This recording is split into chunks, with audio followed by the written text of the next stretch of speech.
ఈ శాసనసభ్యుడు కొలుకుపూడి శ్రీనివాస్ చాలా ఆరోపణలు చేస్తున్నాడు. మరి దాని మీద ఎందుకు విచారణ చేయరు మీరు?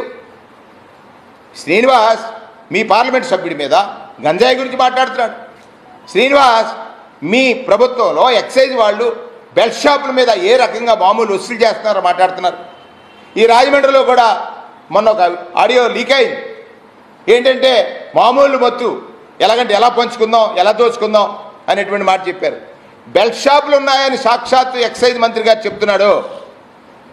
దానిని నిరోధించాల్సిన బాధ్యత కలిగిన వ్యక్తి ఉన్నాయని ఒప్పుకుంటే ఇది ప్రభుత్వ వైఫల్యమా కాదా? ప్రజాస్వామ్యాన్ని గౌరవించి ప్రేమించి నమ్మిన ప్రజలు కానీ మేధావులు కానీ ఒకసారి ఆలోచించండి.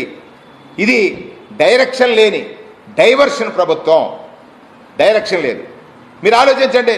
జోగి రమేష్ని అరెస్ట్ చేయడానికి 100 మంది పోలీసులు వెళ్ళిపోయారు. నిన్న ఏకాదశి పర్వదినాన వెంకటేశ్వర స్వామి వారి గుడి దగ్గరికి వెళ్ళడానికి పోలీసులు లేరు. దాన్ని మళ్ళీ ఓ డైవర్షన్ చేయడానికి ఆయన చేత ముందేమో పోలీసుకి ఇన్ఫార్మ్ చేశానని ఆయన చెప్పాడు, మళ్ళీ కాదని చెప్పించుకోవడానికి ప్రయత్నం చేస్తున్నారు. అంటే తప్పు మీరు చేసిస్తారు కదా.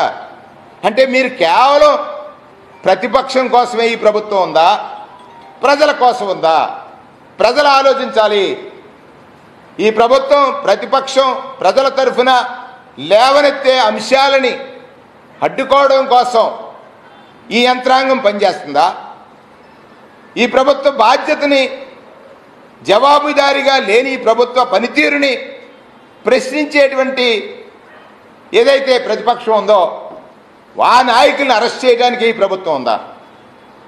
మీరు సూటి ప్రశ్న. జోగి రమేష్ అరెస్టుకున్నంత ఇంట్రెస్ట్ స్వామివారి సేవకు వచ్చే భక్తుల్ని కంట్రోల్ చేయడానికి, రక్షించడానికి లేదు ఈ ప్రభుత్వానికి.